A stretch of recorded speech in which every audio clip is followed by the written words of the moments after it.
चलिए सुनिए। डीपीपी का प्रॉब्लम कौन कौन सा बाकी है बताओ।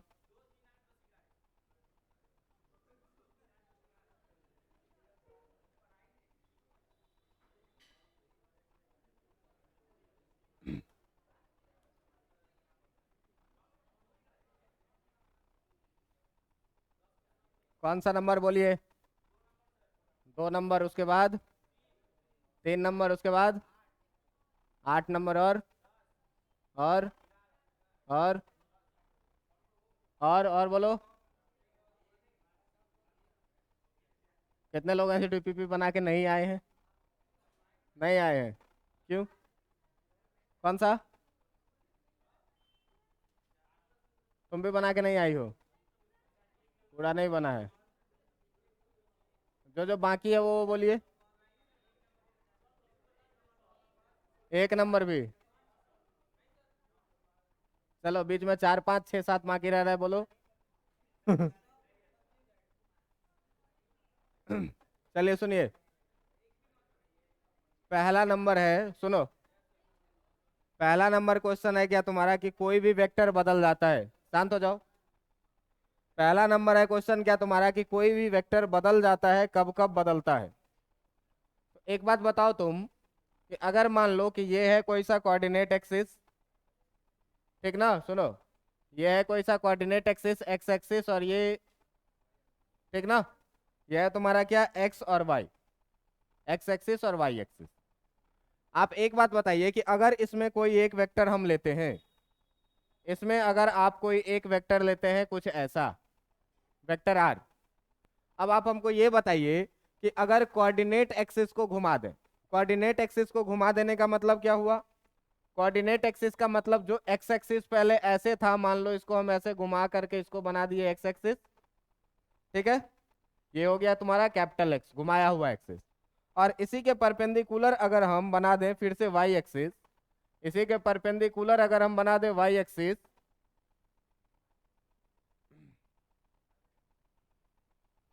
अच्छा खाली मेरे ही क्लास में हैंग करता है ना?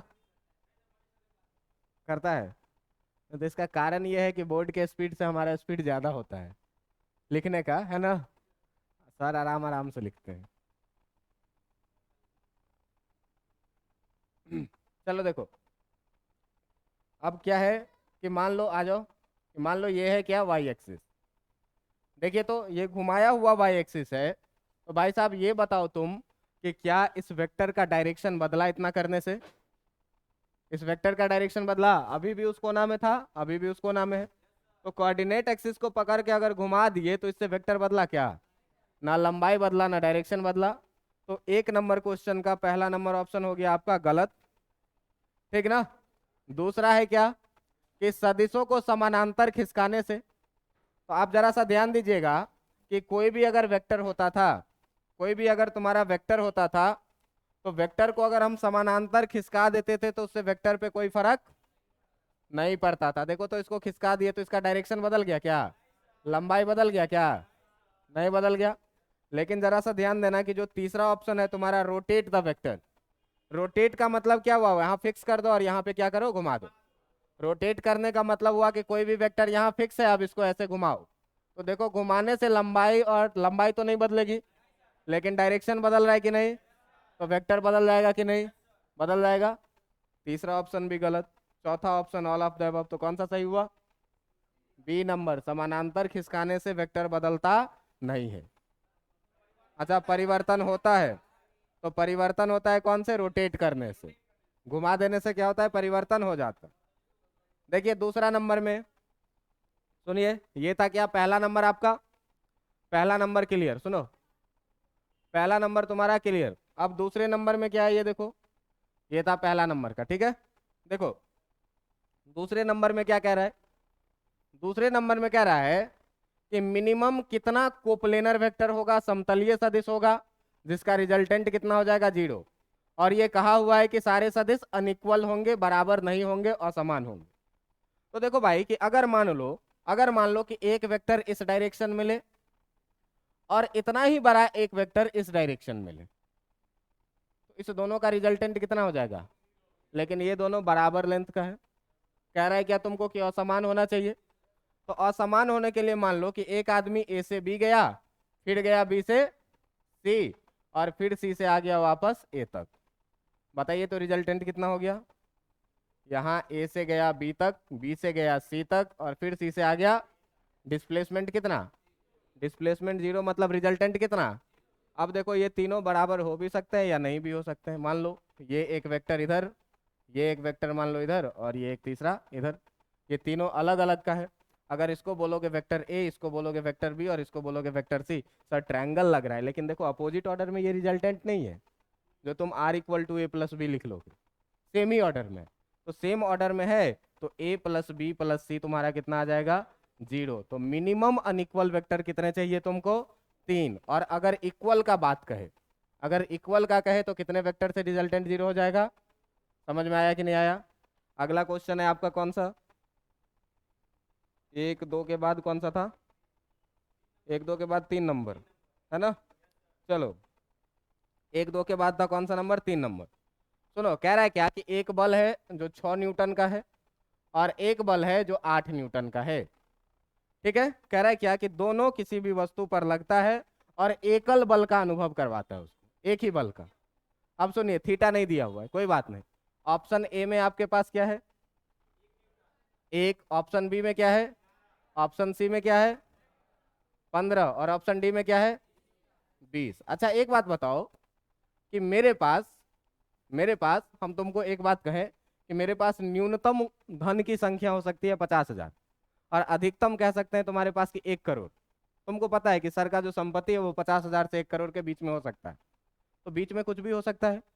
तो न्यूनतम और अधिकतम के बीच में ही कोई चीज लाई करता है। तो देखो कि इसका रिजल्टेंट अधिकतम कब होगा? जब 6 न्यूटन और 8 न्यूटन दोनों एक ही दिशा में लगे, होगा कि नहीं? तो जो रिजल्टेंट आ जाएगा वो कितना? 14 न्यूटन, है ना? ये आर मैक्सिमम है तुम्हारा। आर कितना है? मैक्सिमम।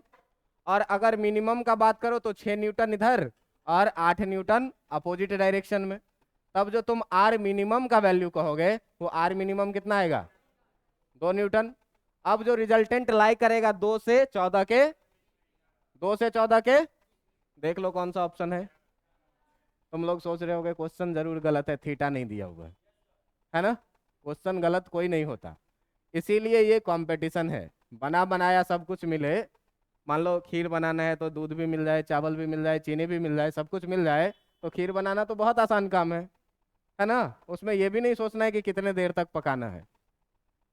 मजा तो तब आए जब चीनी नहीं है, तब बढ़िया खीर बना के दिखाओ, है ना?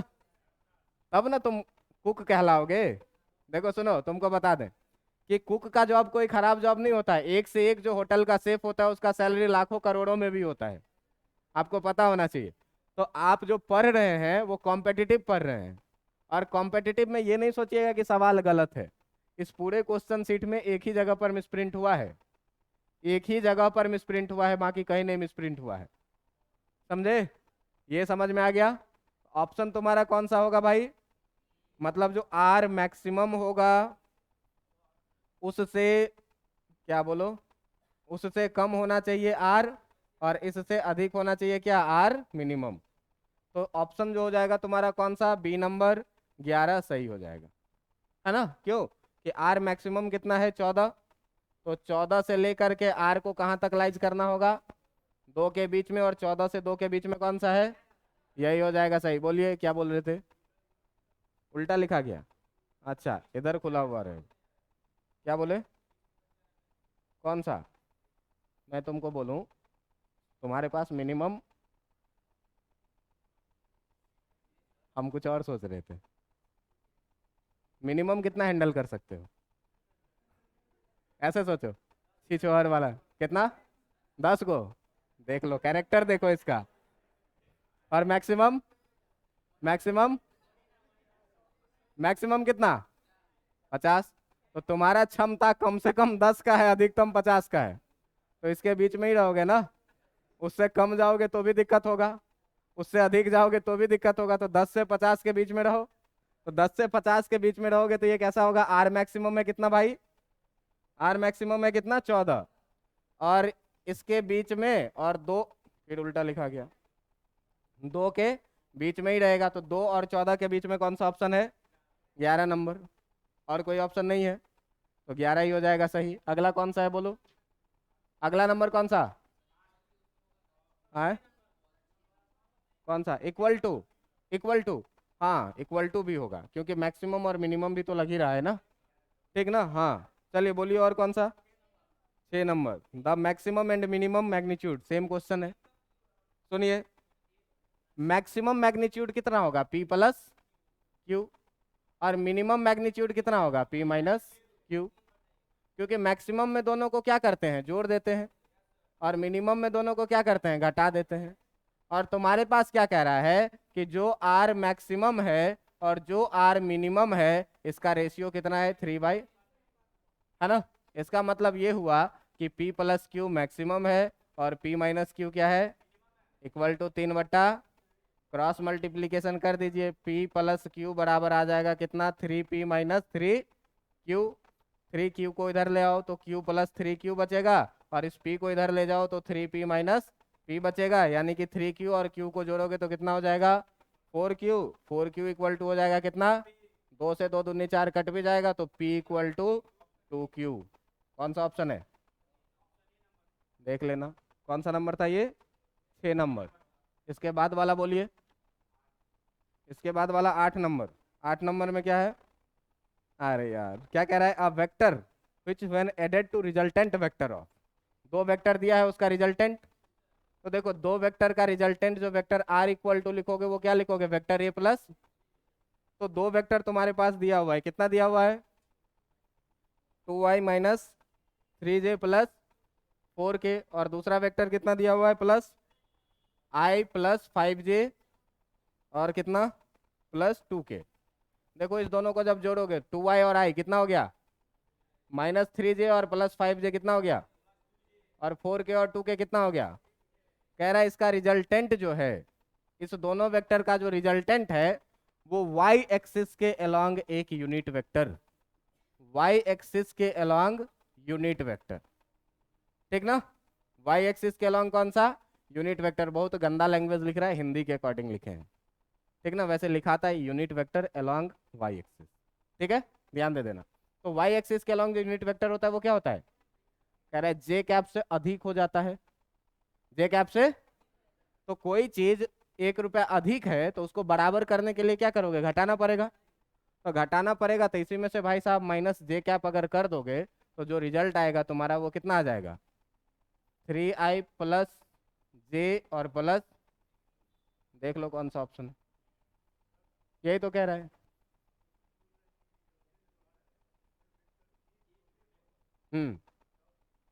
आई कैप से अधिक हो रहा है, यही ना कह रहा है? जे कैप से अधिक हो रहा है, तो जोड़ने पर जे कैप अधिक हो जा रहा है। आप देखिए क्या कह रहा है कि आर रिजल्टेंट में ए कैप को जोड़ने पर जो रिजल्ट आ रहा है वो क्या आ रहा है? आई कैप से अधिक आ रहा है, ये ना कह रहा है? आई कैप अधिक आ रहा है, तो बराबर करने के लिए आई कैप को क्या करना पड़ेगा? सॉरी, जे कैप को क्या करना पड़ेगा? घटाना पड़ेगा। अरे यार पांचवा छठा क्लास में इक्वेशन नहीं पढ़े हो कि राम का उम्र से हमसे 3 वर्ष अधिक है? तो अधिक है तो जिसका अधिक है उसको या तो घटा दो, या जिसका कम है उसको, यही काम तो करते थे। तो अधिक कह रहा है तो क्या किए? कम कर दिए। पांचवा छठा वाला ये लीनियर इक्वेशन है, इस सवाल में कोई दम नहीं था। चलिए अगला सवाल बोलिए, अगला सवाल कौन सा? 15 नंबर नहीं बना देंगे। 10 नंबर, 10 नंबर में क्या है सुनो, 10 नंबर में क्या कह रहा है कि the angle between two vectors A and B is theta. सुनिए कह रहा है क्या कि अगर θ/2 एंगल बनाता है रिजल्टेंट के साथ, तो बताइए कि ए और बी कितना होगा? तो आपको याद होगा बेटा कि तुमको बोले थे क्या कि अगर दो वेक्टर इक्वल वेक्टर रहे पैरेललोग्राम में, अगर दो वेक्टर क्या रहे? इक्वल रहे, तो इसका रिजल्टेंट ठीक बीच से पास करता। बताए थे कि नहीं? इक्वल रहे तब रिजल्टेंट ठीक बीच से। अब देखो ये पूरा एंगल दे रखा है थीटा, और रिजल्टेंट के साथ एक एंगल कितना दे रखा है? तो ये भी कितना हो जाएगा? आधा आधा हो जाएगा कि नहीं? अब इसका मतलब क्या हुआ कि जो रिजल्टेंट है वो ठीक बीच से पास कर रहा है। तो बीच से पास कर रहा है, इसका मतलब जो वेक्टर ए होगा वो बराबर होगा वेक्टर, ऑप्शन सी में आपको ए इक्वल टू ए लिख गया है, टाइपिंग मिस्टेक है। आप देख लीजिए इंग्लिश मीडियम में ए इक्वल टू बी ऑप्शन में है, इसीलिए हम इंग्लिश मीडियम सीट लेके आते हैं। ए इक्वल टू ए है ना, उसको ए इक्वल टू बी कर दीजिए, जो ऑप्शन सही है, समझे? उसको ए इक्वल टू बी कर दीजिए, यही ऑप्शन क्या है, सही है। ठीक है, और बोलिए, और कौन सा? 11 नंबर बन गया है सबसे? नहीं बनाए तो देखो 11 नंबर, 11 नंबर अच्छा सवाल है। देखिए 11 नंबर में क्या कह रहा है, कह रहा है कि दो वेक्टर है, एक है वेक्टर ए जो है कितने का, 6 न्यूटन का, और एक है वेक्टर बी जो है कितने का, 10 न्यूटन का। ये है वेक्टर बी, ये है कितने का, 10 न्यूटन। कह रहा है कि इस दोनों का रिजल्टेंट वेक्टर ए के क्या है, परपेंडिकुलर। जो रिजल्टेंट आर है वो वेक्टर ए के क्या है, परपेंडिकुलर। अब देखो रिजल्टेंट है तो ये पैरेललोग्राम बनाएगा कि नहीं बनाएगा? पैरेललोग्राम बनाएगा तो अपोजिट साइड इक्वल होगा कि नहीं? मतलब ये 10 तो ये भी कितना, और ये 6 तो ये भी कितना। मान लो कि ये वाला एंगल है कितना, थीटा। तो इस वाले ट्रायंगल में देखो कि जब तुम साइन थीटा लिखोगे तो साइन थीटा थीटा के सामने परपेंडिकुलर, और बाय हाइपोटेन्यूज कितना लिखोगे कि नहीं लिखोगे? जब ये लिखोगे तो कितना आएगा, 3/5। अब साइन थीटा इक्वल टू अगर 3/5 आता है तो याद करो भाई, याद करो, 3 4 5, ये कितना होता था, 37 डिग्री। तो थीटा बराबर कितना आ जाएगा, 37 डिग्री। तो ये थीटा आया कितना, 37 डिग्री। लेकिन तुमको पूछ रहा है ए और बी के बीच का एंगल कितना होगा, तो ये है 90 डिग्री और ये है 37 डिग्री। ठीक ना? तो अगर बात करेंगे किस चीज़ का, एंगल बिटवीन वेक्टर ए का और वेक्टर बी का, ठीक ना, angle between vector A and vector B का, तो वो कितना आ जाएगा, 90 + 37, जो कि हो जाएगा कितना, 127 डिग्री। सेवा समाप्त। अगला, अब नहीं बढ़ाते हैं डीपीपी, है ना? अब जो बच गया वो घर से बना के लाना, फिर से पूछ लेना कभी। चलिए, अब भाई क्या पढ़ रहे थे अपन, क्रॉस प्रोडक्ट, ठीक ना? अब जो लोग, कुछ लोग ऐसे भी है क्या कि जो आज पहला दिन क्लास में आए हैं, ऐसे लोग हैं, आप हैं? तो भाई साहब क्षमा चाहेंगे आप तीनों लोगों से, आज समझ में कम आएगा या फिर नहीं आएगा, ठीक है? 4 5 दिन रेगुलर क्लास करिएगा तो समझ में आने लगेगा। और आज क्या, आज वेक्टर का अंतिम क्लास है, समझ में आ रहा है बात? वेक्टर का अंतिम क्लास है तो समझने की उम्मीद में रहिएगा, हो सकता है थोड़ा बहुत समझ में आ जाए। अगर 11th नहीं पढ़े, 11th में वेक्टर नहीं पढ़े तो समझ में नहीं आएगा, इसके लिए मैं आपसे पहले ही क्षमा मांग लेता हूँ, ठीक है?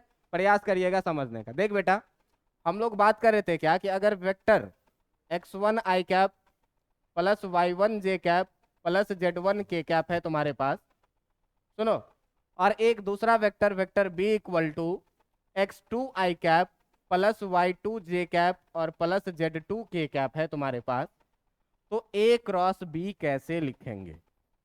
तो a क्रॉस b कैसे लिखेंगे, यहाँ मैं क्वेश्चन मार्क लगा करके आपको डिटर्मिनेंट पढ़ाया था, और पिछले दिन आपको मैं डिटर्मिनेंट का एक्सपेंशन भी समझाया था। तो अब आज देखो कि अगर a क्रॉस b लिखना हो तो यहाँ से ध्यान देना तुम कि जो a का कॉफिशियंट्स है यह है कितना, x1 y1 और z1, और जो b का कॉफिशियंट है वो है कितना, x2 y2 और z2, है ना? तो अगर तुमको लिखना हो cross product a cross b तो ध्यान देना, एक डिटर्मिनेंट बनाना जिसके सबसे ऊपर वाले रो में i j और k लगा देना। सबसे पहला काम क्या, एक डिटर्मिनेंट बनाना है जिसके ऊपर में i j और k लगा देना। अब देखिए कि a क्रॉस b में पहले कौन सा है, a या b? तो जो पहले रहे उसका कॉफिशियंट x1 y1 z1 यहाँ पर आप पहले लिख देंगे, x1 y1 और z1, और जो बाद में है वो यहाँ पर लिख देंगे x2 y2 और z2। और इस डिटर्मिनेंट को आप क्या करेंगे, एक्सपेंड करेंगे किसके अलोंग, अलोंग r1। r1 कौन सा है, ये वाला। r1 के लिए तुमको साइन याद होगा, है ना? r2 के लिए और r3 के लिए। अगर इतना बड़ा साइन कन्वेंशन तुमको याद है तो आओ साथ में मिल करके एक्सपेंड करते हैं। तो देखो बेटा, जब साथ में मिल करके एक्सपेंड करोगे तो a cross b equal to कितना आ जाएगा, पहला एलिमेंट उठाओ i साइन क्या रखना है उसका, प्लस में तो कोई साइन नहीं रखते हैं। मैं क्या बोला था कि पहला एलिमेंट जब आप रखे हैं तो आप क्या करिए कि उस रो को और उस कॉलम को क्या करिए, कैंसिल कर दीजिए। तो i वाला रो ये है और i वाला कॉलम क्या है, इसको कैंसिल कर दिए। अब कैंसिल करने के बाद आप ऐसे मल्टीप्लाई करिए, है ना। कैंसिल करने के बाद क्या करिए, ऐसे मल्टीप्लाई करिए। तो जब ऐसे मल्टीप्लाई करिएगा तो क्या आएगा, y1, और ऐसे मल्टीप्लाई करके क्या करिए, तो -z1। बात समझ में आया कि नहीं। ये काम हो गया पहले एलिमेंट का। अब तुम देखो कि अंदर बज रहा है कि बाहर, बाहर बज रहा है, तब ठीक है। सुनो, अब देखो, हाँ गाना अच्छा है मानना पड़ेगा। सुनो, एक फिजिक्स के महान शिक्षक हैं जो पढ़ाते भी हैं गाना, यही सब गाना है ना। हमको एक गाना बड़ी अच्छा लगता है, जब वो गाते हैं तो चोटी से चोट लागता। ठीक है, अब चलो ठीक है, इतना समझ में आ गया। अब देखो भाई, अब दूसरा एलिमेंट कौन सा है फर्स्ट रो का, जे कैप। जे कैप का साइन प्लस लेना है कि माइनस लेना है, माइनस लेना है। तो क्या लिखूंगा, माइनस जे कैप। अब जे कैप जिस रो में है उस रो को क्या करिए, और जिस कॉलम में उसको भी क्या करिए। बचेगा कितना एलिमेंट, 4 एलिमेंट। तो ऐसे गुना करिए, तो ऐसे गुना करिए तो क्या आ जाएगा, x1 -z1 -z1। इसका भी काम हो गया कि नहीं। अब देखो भाई कि अगर इतना काम हो गया है, अगर इतना काम हो गया है, तो अब तीसरा एलिमेंट को उठाएंगे, है ना। अब तीसरा एलिमेंट को जब आप उठाएंगे तो क्या होगा, जरा सा ध्यान दीजिएगा। अब जब तीसरा एलिमेंट को उठाइएगा तो तीसरा एलिमेंट क्या है, के कैप। और के कैप का साइन क्या लेना है दोस्त, प्लस में लेना है। तो क्या लिखोगे, प्लस के कैप।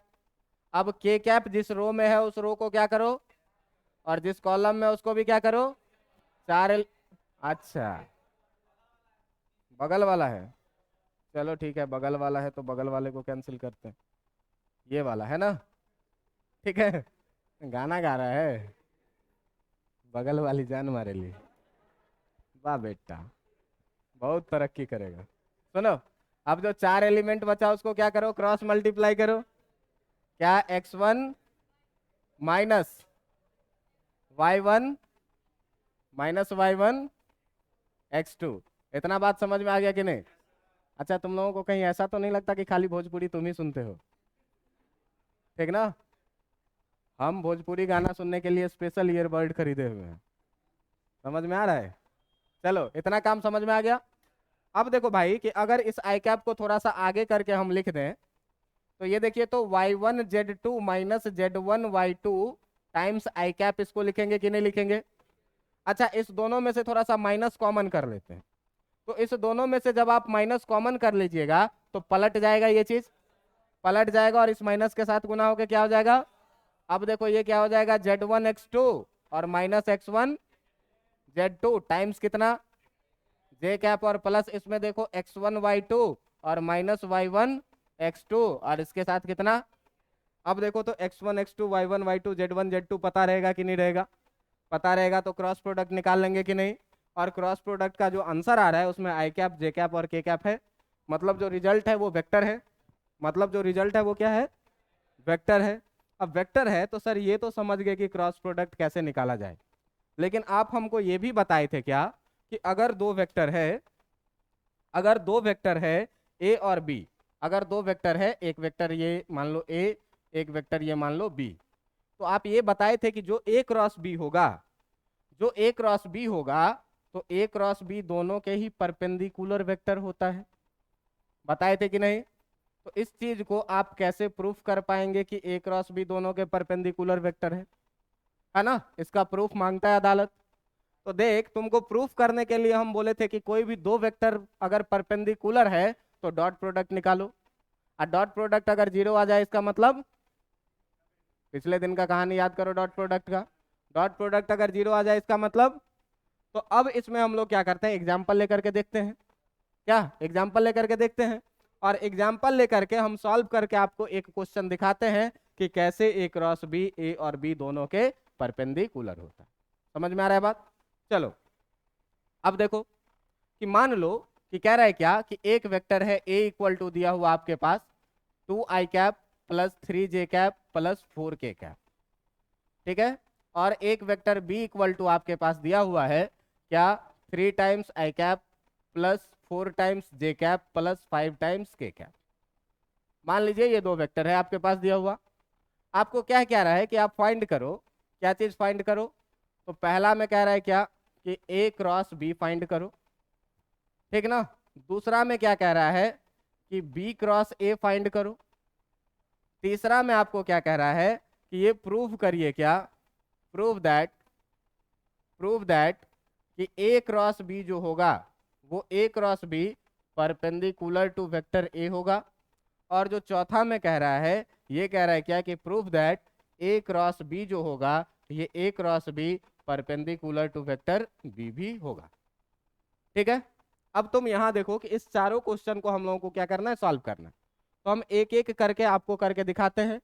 आपको पीछे मैं रिजल्ट क्या बताया हूं, एक तो ये दोनों रिजल्ट बताया हूं और एक ये भी रिजल्ट बताया हूं कि जो ए क्रॉस बी होता है भाई साहब वो equal to minus B cross A होता है।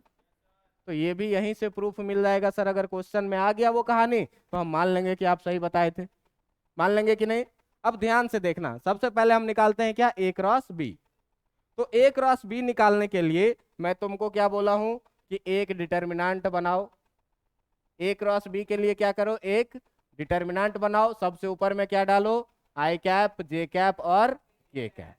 उसके बाद ए क्रॉस बी में भाई ए पहले है तो ए का जो कॉफिशियंट है 2 3 4 उसको पहले लिखो, 2 3 और 4 इसको क्या करो, पहले लिखो। और जो बी का कॉफिशियंट है 3 4 और 5 उसको क्या करो, बाद में लिखो। अब इसको क्या करो, R1 के लॉन्ग एक्सपेंड कर दो। तो जब R1 के लॉन्ग एक्सपेंड करोगे, इसको क्या करोगे, जैसे ही तुम एक्सपेंड करोगे किसके लॉन्ग, एलॉन्ग R1, तो R1 के लॉन्ग एक्सपेंड करने से क्या होगा, पहला एलिमेंट उठाओ कितना, आई कैप, आई कैप वाला रो कैंसिल करोगे, आई कैप वाला कॉलम कैंसिल करोगे, ये 4 एलिमेंट बचेगा। ऐसे गुना करो, 3 पंचे कितना, माइनस का साइन डालो, 4 चौका कितना, कोई दिक्कत। दूसरा एलिमेंट जे कैप उठाना है, साइन क्या रखना है, माइनस का। अब जैसे ही तुम जे कैप उठाओगे भाई, जैसे ही तुम जे कैप उठाओगे तो जे कैप उठाने के बाद देखो कि तुम्हारा कौन सा रो कैंसिल होगा, पहला रो और दूसरा कॉलम। 2 पंचे कितना, 2 पंचे कितना 10 और माइनस 4 तिया कितना, कोई दिक्कत। तीसरा एलिमेंट उठाइए के कैप प्लस साइन के साथ, ये वाला रो कैंसिल, ये वाला कॉलम कैंसिल, कितना आ जाएगा, 4 दूनी माइनस 3 तिया, भाई साहब कोई दिक्कत। देखो तो 15 में से 16 जाएगा तो -1 टाइम्स आई कैप, है कि नहीं। यहाँ देखो -2 होगा, माइनस से गुना होगा, +2 टाइम्स, और यहाँ कितना आ जाएगा माइनस। ये जो तुम्हारा निकल के आया है, ये जो निकल के आया है वो क्या निकल के आया है, ये निकल के आया है आपका क्या, ए क्रॉस बी। अब देखिए अगर बी क्रॉस ए निकालना है, अगर बी क्रॉस ए निकालना है तो बी क्रॉस ए निकालने के लिए फिर से क्या करिए, एक बना दीजिए डिटर्मिनेंट। डिटर्मिनेंट के सबसे टॉप पे क्या डालिए, आई कैप जे कैप और, अब देखो बी पहले है कि ए पहले है, तो बी का कॉफिशियंट लिखो पहले। बी का कॉफिशियंट कितना है, 3 4 5, और ए का कॉफिशियंट कितना है, 2 3 4, कोई दिक्कत। फिर से क्या करेंगे, इसको एक्सपेंड करेंगे किसके लॉन्ग, R1 के लॉन्ग। तो R1 के अलॉन्ग जैसे ही एक्सपेंड करोगे तो बी क्रॉस ए जो आएगा, R1 के अलॉन्ग जैसे ही एक्सपेंड करोगे तो बी क्रॉस ए जो आएगा तुम्हारा वो कितना आएगा, जरा सा ध्यान से देखना। पहला एलिमेंट उठाइए कितना, ये वाला कॉलम कैंसिल, ये वाला रो कैंसिल, कितना बचेगा, 4 चौका 16 माइनस 16 माइनस। दूसरा एलिमेंट उठाइए माइनस जे कैप, ये खत्म ये खत्म, 3 चौका 12 माइनस 5 दूनी 12 माइनस, प्लस तीसरा एलिमेंट उठाइए के कैप, ये खत्म और ये खत्म, 3 तिया 9 और माइनस, कोई दिक्कत। देख भाई 16 में से 15 गया और ये कितना हो जाएगा, और ये कितना हो जाएगा, प्लस के। जरा सा एक चीज देखो कि जो ये चीज आया है उसमें से जरा सा आप माइनस कॉमन करिए तो कितना आ जाएगा, i माइनस 2j और प्लस आ जाएगा कि नहीं। तो देखिए जो b क्रॉस ए आया वो माइनस ए क्रॉस बी हुआ कि नहीं, ए क्रॉस बी भी निकल गया, बी क्रॉस ए भी निकल गया, और ये चीज भी आपके पास प्रूफ हो गया क्या कि जो आपका ए क्रॉस बी आ रहा है वो negative of minus B cross A आ रहा है। ये चीज भी प्रूफ हो गया। अब ये नहीं पूछोगे कि सर जबरदस्ती काहे रटवाए थे, तो एक चीज तो तुमको मैं ज्योमेट्रिकली फिल करवाया था डायग्राम दिखा करके, और एक चीज मैं कैसे प्रूफ करवाया था तुमको, अपोजिट डायरेक्शन दिखा करके, और यहाँ पर तुम मैथमेटिकली भी मान रहे हो कि A cross B minus B cross A के बराबर आ रहा है, मतलब ये बात झूठ नहीं है। अब सर अभी तक इस बात पे भरोसा नहीं हुआ है कि A cross B perpendicular to A होगा और A cross B perpendicular to B भी होगा। तो आप ध्यान से देखिए कि आपका जो ए क्रॉस बी आया है वो आई प्लस टू जे माइनस के आया है ना। देखिए जो आपका ए क्रॉस बी आया है, ए क्रॉस बी कितना आया है बेटा, माइनस आई प्लस टू जे और माइनस के है। अब देखो वेक्टर ए इक्वल टू, तो वेक्टर ए इक्वल टू तुम्हारे पास कितना दिया हुआ है, 2i प्लस 3j और प्लस 4k, और जो वेक्टर बी दिया हुआ है तुम्हारे पास वो क्या दिया हुआ है, 3i plus 4j plus 5k। कैसे सर इतना याद है, देख लो, है ना, है इतना ही। अब देखो इतना जब है दिया हुआ तो अब इसको भाई कैसे लिखेंगे, अब ए क्रॉस बी को मान लो ना कि ये कोई वेक्टर सी है, ये कोई वेक्टर क्या है, सी है। तो अगर मेरा C dot A equal to आ जाए 0, इसका मतलब जो वेक्टर सी होगा वो परपेंडिकुलर टू वेक्टर ए होगा कि नहीं।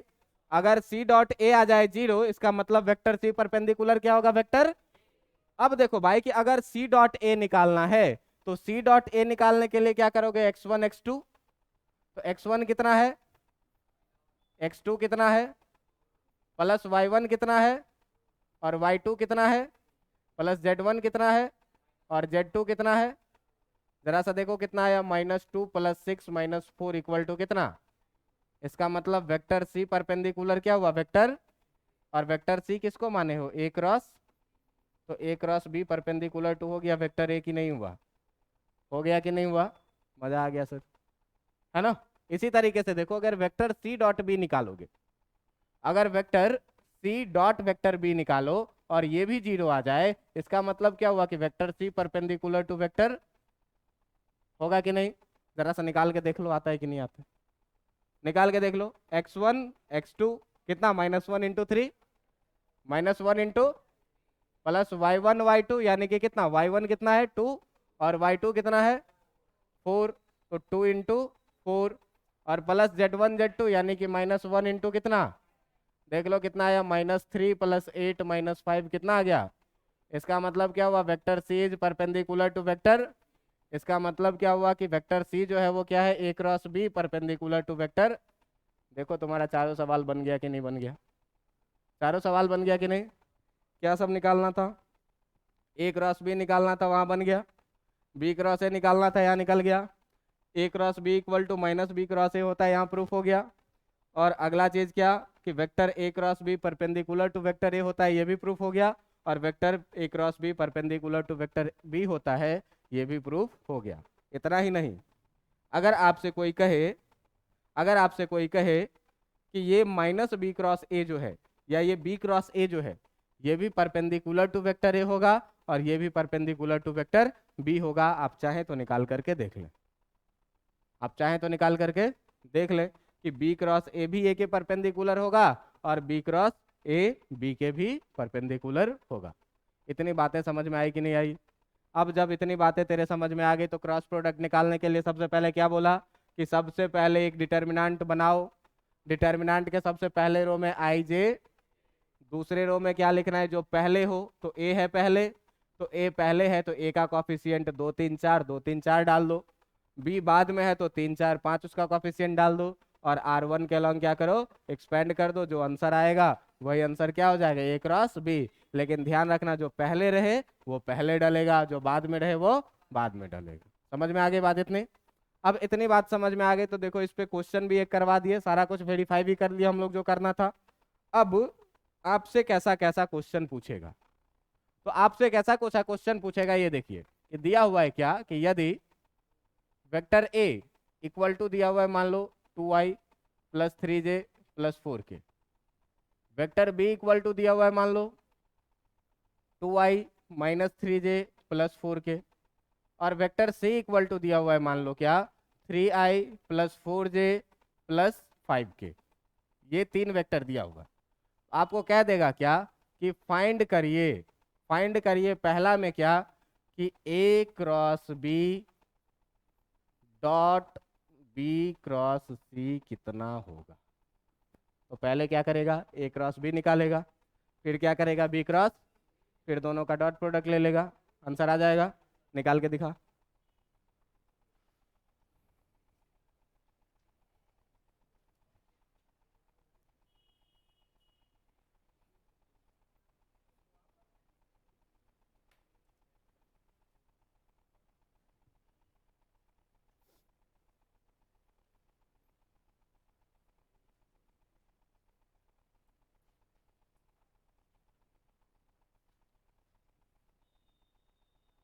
आप लोग अगर डीपीपी नहीं बनाते हैं तो आप लोग घोर अपराध कर रहे हैं, ठीक ना। इसीलिए डीपीपी जिनको नहीं मिला है वो काउंटर से जाके डीपीपी ले लीजिए और घर पे निश्चित रूप से डीपीपी बनाइए।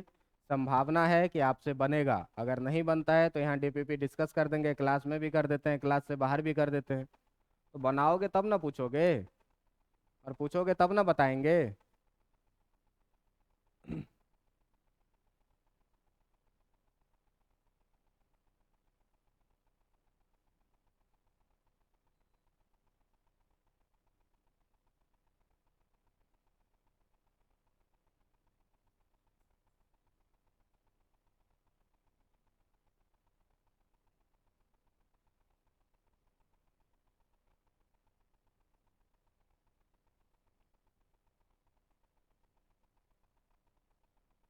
आज कौन सा दिन है, थर्सडे। फ्राइडे सैटरडे में एक दिन डिफरेंशिएशन कल पढ़ेंगे, एक दिन इंटीग्रेशन पढ़ेंगे, और उसके बाद अगले वीक में मंडे से हम लोग अपने 12th का चैप्टर शुरू कर देंगे, ठीक है। तो अभी तक जिनका भी कोई चीज़ अगर छूट गया है तो कोई बात नहीं, सारे रिकॉर्डेड वीडियो एप्लीकेशन पे है। एप्लीकेशन पे आप लोग जाइएगा या फिर इंस्पायरेशन क्लासेस के यूट्यूब चैनल पे भी जाइएगा, तो वहाँ पर हर एक क्लास का आपको रिकॉर्डेड वीडियो मिल जाएगा, आप लोग बैकअप कर लीजिए। और अगर आपके जान पहचान परिचित मित्र में कोई आदमी क्लास ज्वाइन करना चाहे तो आप उसको निश्चित रूप से बोलिए कि कल से, परसों से या मंडे से क्लास ज्वाइन करे, तो बाद में दिक्कतें नहीं आएगी। नहीं तो अभी जो आज पहला दिन आया उसको सीधे बोल दिए क्या, समझ में नहीं आएगा। क्यों कि हम कोई भाई ब्रह्म है नहीं कि तुमको कह देंगे तथास्तु और तुम्हारा काम हो जाएगा। ऐसा होता तो बाहर एक काउंटर लगा के बैठते, इतना बड़ा सेटअप रखने का क्या जरूरत था। लाओ भाई कितना फीस है जमा करो, तथास्तु का आशीर्वाद लो और जाओ, परीक्षा में बल्ले बल्ले करके आओ।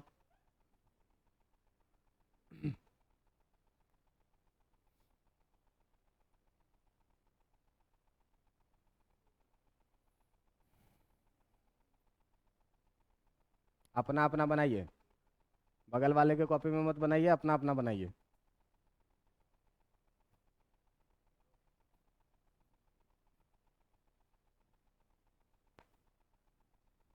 हो गया, वेरी गुड।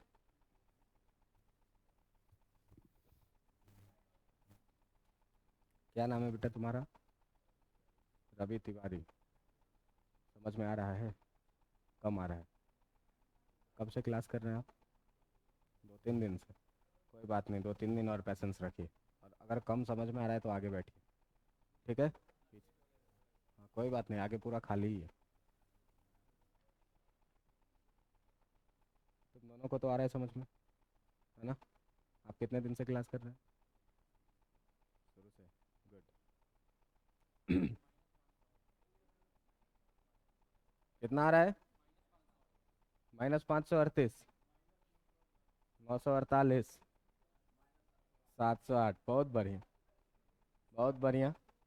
अरे कोई तो कॉमन कर लो कि हम मान लें उसका सही है। 2-3 आदमी का सही हो जाता है तो एक जैसा आवाज आएगा तो मान लेंगे। कितना आया है, हम ही को बनाना है। अच्छा, तुम्हारा 0, ये और अच्छा है। चलो देखो भाई, क्या करना है यार, ए क्रॉस बी निकालना है। सुनिए, ए क्रॉस बी निकालना है, ध्यान दीजिएगा। तो ए क्रॉस बी निकालने के लिए क्या करो, डिटर्मिनेंट लगाओ, और डिटर्मिनेंट के सबसे पहले रो में क्या लगाओ, आई कैप, जे कैप और के कैप। लग गया। पहले ए है तो ए का कॉफिशिएंट कितना है, 2, 3 और बी है बाद में, तो बी का कॉफिशिएंट कितना है? 2 - 3 और 4। कोई दिक्कत इसमें? अब देखो इसको एक्सपेंड करो, तो जब इसको एक्सपेंड करोगे along R1, सुनिए, तो जो A क्रॉस B आपका निकल के आएगा वो कितना आएगा? देखिए आई कैप लीजिए, ये खत्म, 3 × 4 = 12 और -12, ठीक है। माइनस जे कैप लीजिए, ये खत्म और ये खत्म, 2 × 4 = 8 और -8 और -8, 2 × 4 = 8 -4 दूनी 8, प्लस के कैप लीजिए, तो के कैप लीजिएगा तो ये खत्म और ये खत्म, -9 और -6 और माइनस, ठीक है। देखो ऐसे करोगे तो 2 और -3 तो -6 और -3 दूनी 6। इसको देखो सॉल्व करो, 12 और 12 कितना हो जाएगा? 24 आई कैप, ये कितना हो जाएगा? +0 जे कैप लिख देते हैं, और ये कितना हो जाएगा? -12 के कैप। समझ में आ गया? ये क्या निकला तुम्हारा? A cross B। अब A क्रॉस B निकला ये। अब जरा सा ध्यान से देखो कि अगर तुम निकालोगे क्या B क्रॉस C, तो B क्रॉस C निकालने के लिए, फिर से क्या करिए? एक डिटर्मिनेंट बनाइए, और इस डिटर्मिनेंट में एलिमेंट डालिए सबसे ऊपर में कौन सा? आई कैप, जे कैप और के कैप। बी पहले है कि सी पहले है? बी पहले है, तो बी का कॉफिशिएंट कितना है? 2 - 3 और सी का कॉफिशिएंट कितना है? 3 4 और 5। अब इसको क्या करो? एक्सपेंड कर दो, किसके अलोंग? एक्सपेंड अलोंग किसके? R1 के। तब जो तुम्हारा B क्रॉस C निकल के आएगा वो B क्रॉस C कितना आएगा? आई कैप, ये खत्म और ये खत्म, -3 और 5 -15 और माइनस, आ जाएगा कि नहीं? माइनस जे कैप लीजिए, तो ये खत्म 10 और -4 दिया 12, और प्लस के कैप लीजिए, और जब के कैप लीजिएगा तो ये खत्म 8 और -9, 8 और -9 हो जाएगा कि नहीं? जरा सा देखो यहाँ से कि जो तुम्हारा B क्रॉस C आएगा निकल के, वो B क्रॉस C कितना? -31 आई कैप, ये कितना हो जाएगा? +2 जे कैप, और ये कितना हो जाएगा? +17 के कैप। अब देखो A क्रॉस B निकल गया और B क्रॉस A भी निकल गया। अब तुमको निकालना है कितना? A क्रॉस B और डॉट B क्रॉस C। तो देखो बेटा, A क्रॉस B के जगह पर जो तुम्हारा आया है, A क्रॉस B के जगह पर तुम्हारा कितना है? 24i + 0 j -12 के, 24i + 0 j और -12 के, डॉट B क्रॉस C के जगह पर कितना आया है? -31i + 2j और प्लस कितना? 17 के। आपको पता होगा कि A डॉट B जो लिखते हैं x1 x2 + y1 y2 + z1। जरा सा देखिए, x1 कितना है? 24 और y1 x2 कितना है? -31, प्लस y1 y2, तो y1 कितना है और y2 कितना है, और प्लस z1 z2 यानी कि z1 कितना है और z2 कितना है। इसको कर लो मल्टीप्लाई, आंसर आ जाएगा। कितना आएगा? -24 एकम 24 4 -700। सबका आ गया है? कर लेना, चलो ठीक है। अच्छा, आंसर निकालना है। अच्छा, इसको किए हो तो -744 आया खाली, +0, और इसको करे तो 200, ठीक है। कितना आया? 946। अच्छा, 48। अब ठीक है? कितने लोगों का? ठीक है। देखिए, जोड़ घटाओ तुमने करवाया है, ये मैंने नहीं किया, वो अपना सोच लेना तुम। ठीक है, बाकी काम मैं किया हूँ, बाकी जोड़ घटाओ तुमने करवाया है। ठीक है, चलिए, कितने लोगों का सही हुआ? अच्छा, कितने लोगों से ऐसा लगा कि हमसे बन जाएगा? ऐसा लगा है और बना नहीं है तो घर पे जाके पढ़ो, ठीक ना? हम में कमी नहीं है, घर पे जाके पढ़िए, थोड़ा सा खुद से प्रैक्टिस कीजिए। आप लोग खुद से प्रैक्टिस कीजिएगा तो आपको अच्छा लगेगा। चलिए सुनिए,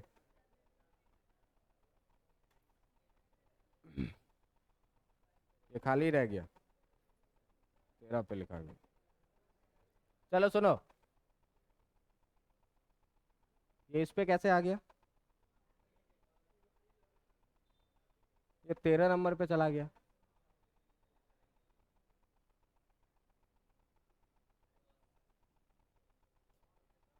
अच्छा, 11 12 ब्लैंक हो गया है। रुक जाओ, कुछ ऑर्डर गड़बड़ा गया है ना। जो क्वेश्चन सब करवाए थे अभी क्रॉस प्रोडक्ट वाला, वो ये है ना? अभी वाला ये है, फिर ये है, और इसके बाद वाला जो पेज है, सब पे पेज नंबर डालना है क्या? पेज नंबर गड़बड़ हो गया है क्या? 1 2 3 4 तक ठीक है, 4 तक, 4 के बाद 5 भी ठीक है, 6 भी ठीक है, 7 भी ठीक है, 8 भी ठीक है, 9 भी ठीक है। 9 के बाद ये 13 नंबर जो है, ये है आपका पेज कौन सा? पेज 10, ठीक ना? और ये है पेज 10, और इसके बाद का जो पेज है आपका, ये, हाँ यही तो लास्ट में किए थे ना। ये है आपका कौन सा पेज? ये है आपका पेज 11। लिखने में आसान होगा। चलो, अब देखो कि पेज 11 को ले लेते हैं पेज 12 बना के, ठीक ना? ये है आपका कौन सा? पेज 12, और इसमें क्वेश्चन आपको जो घर से करके लाना है। क्वेश्चन है क्या? वेक्टर ए इक्वल टू दिया हुआ है 7i minus 3j plus 4k। Vector B equal to दिया हुआ है आपको 4i plus 2j minus 5k। Vector C equal to आपको दिया हुआ है 3i plus 5j plus 8k। आपको पहला में फाइंड करना है A cross B dot B cross C और डॉट सी क्रॉस ए। ये चीज़ है फाइंड करना। दूसरा में फाइंड करना है क्या? कि prove that vector A and vector B is perpendicular to A cross B. ये चीज़ जो है आपको घर से करके लाना है। समझ में आ रहा है बात? ये क्वेश्चन आपको घर से करके लाना है, और इतना जब आप लोग करके आ जाइएगा तो अगले दिन मान लीजिएगा कि वेक्टर आपका ख़त्म। हम प्रयास करते हैं कि वेक्टर पे आपको एक और डीपीपी दे दे जो डॉट प्रोडक्ट और क्रॉस प्रोडक्ट से रिलेटेड हो, लेकिन पहले आप लोग प्रीवियस वेक्टर का डीपीपी कंप्लीट करिए। अगले दिन मैथ्स का टॉपिक चलेगा बेसिक डिफरेंशिएशन, ठीक है? अगले दिन क्या चलेगा? Basic differentiation. उसके बाद एक दिन चलेगा बेसिक इंटीग्रेशन, और देन आफ्टर अपना बेसिक का क्लास ख़त्म करेंगे और 12th का